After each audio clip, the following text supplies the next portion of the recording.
In this video, we're going to be going over the steps for holding an online discussion using the Edmodo learning management system. In Edmodo, when you get logged in and signed up as a teacher, you're going to have the ability to create different classes. So you're going to be able to separate your students into different groups. Within these groups, you'll then be able to host different discussions. You're going to be able to post topics. You're going to be able to have them reply, and then you can reply to their comments. It's a really great tool to kind of communicate online. It's going to act much like a Facebook conversation, but it's going to be limited to just the people that you want to see. You're also going to be able to monitor and control what happens. You can actually turn things off so people cannot post. You can actually make it so that people can post only when you approve them first. So we're going to go over a couple of those different tools.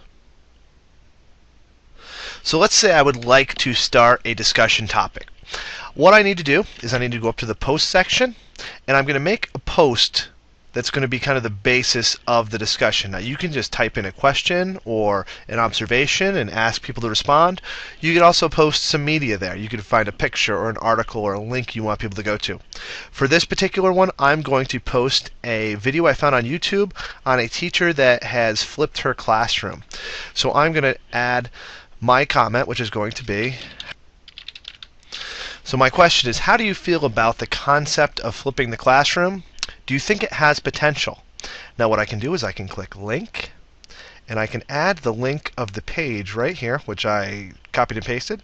Paste the YouTube link, click attach, and it should find the title of it. Why I click my classroom, I'm going to attach that, and it's going to add this link to the post when I make it.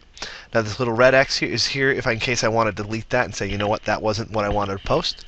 But right now I have my question, I have my media I want to share, and now I have to send it. Now it gives me a choice of how to send this. If I click on the send to window, I can type in the name of the group I want to send it to. Now I have two groups over here, my Edmodo training group and my QHS group. So I'm going to send that to my QHS group, and as I start typing it in, it brings up this screen. Now it gives me two options, my group, and then there's a separate parent group, which some people enable this on Edmodo. You can actually have parents as kind of a shadow group so they can see what's going on and they can see what their students are doing.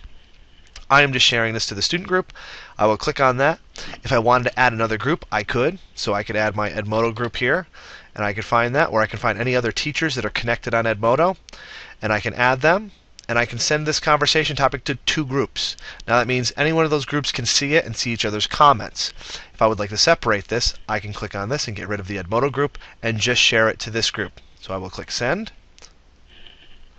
and we should see a post appear. And here it is. It gives me a little preview of the video with the title. People can click on this and watch it. If they look down here, they'll see there's a place to post. So I can post to this and ask, has anyone tried flipping? And that adds a reply thread. Now this opens up the conversation. Anybody that's in my group is able to see this comment. They're able to post their own. And right now I have it set so that it's open, so anyone can see anyone's comments. It gives me some different options here. There's a reaction thing where you can kind of click whether you like it or not. But this is basically how we can start conversing. Now you can allow other students to post their own conversations and they can communicate back and forth. It just depends on your settings.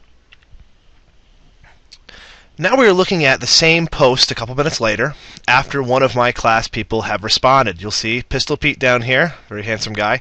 He's responded with his thoughts to my initial question of how do I feel about the concept of a flipped classroom. You can see it's very insightful and charming answer. I can then reply. Other people can see this and they can reply as well.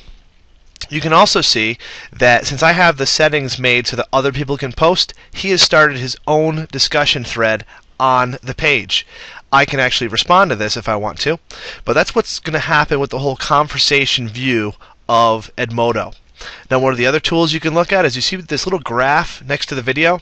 If you click on that, it'll show you a graph of how many people have watched your video and when.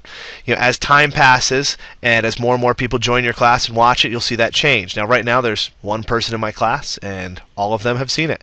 If I had a class of 20 people, it would show me how many people in that group have watched it and kind of when it was being watched. This is a nice tool to use if you use this with your own class. If you are going to post a video and you want to say, hey, who has watched this video that was instructed, you can click on that and see it. The people in your class do not see that graphic, so they are not able to access that. So they have no idea of that unless you tell them about it. But this is the basics of posting and how you can reply. If you would like to change the settings on your group, you first make sure that the group you want to change is highlighted. So here's my QHS group I've been using. If I would like to change the settings for that group, I look over to the right-hand side. This contains all the information about this group. It shows me the group code if someone wants to join. It shows me the group link. It also shows me that it's a public page, if I want to subscribe to it, the notification settings, and the settings button. I'll also see, you can see other people in the group, what they've done, so I can kind of keep track of who's been doing what. I can see that Pistol Pete has watched this video. But if I click on group settings, I will see this screen. This allows me to change the name of the group if I want. It allows me to select the age of group of the students I'm working with. Since this is teachers, I chose higher education. And all subjects, since I'm working with multiple subjects. But you can choose any different level for that and any subject you want to kind of be more specific. You can delete the group. If you archive the group, it kind of takes it out of circulation until you want to use it later. But what I would look for is under Advanced Options. Now, under Advanced Options, you get two things. The first one says default all new members to read only. So this would be a good thing to do before I have everybody join my class if I want to have this happen. Some teachers will start off having this checked off so no one can post. And this might be just before you set expectations to prevent people from fooling around or posting things you don't want them to post. The other one is to moderate all posts and replies.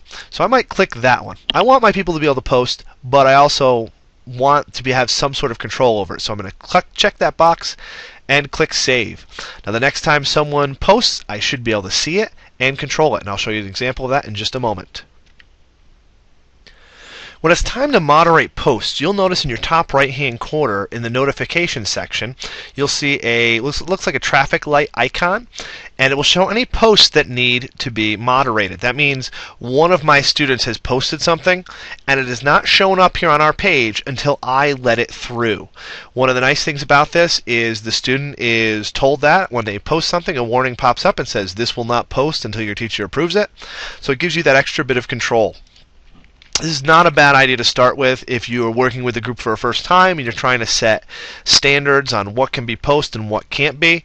Once you kind of have that culture set up with people know how to post, you can kind of remove that setting and let them post more and have a little bit more freedom.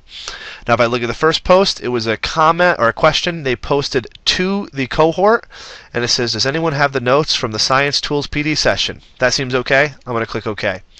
The other one is a comment that is added to the conversation. It says, I just talked to a friend and they said that they have started flipping and would love to come in and share her experiences. I'm going to approve that as well. Now when I go back to my group, I will see that these posts have come through. So this one actually showed up right here, and the new comment has shown up down here. And that was modified by me. Those will sit kind of in a queue waiting for you to approve them. So you can do that, maybe set a time up and say, okay, at 8 o'clock tonight I'm going to approve any comments there are. It also gives you a chance to read every comment, so if you're assessing them and grading them, they're all in one place and you can get that done at once. But this is a great way to control how people comment and what gets posted so that you know that your students are seeing what you want them to see.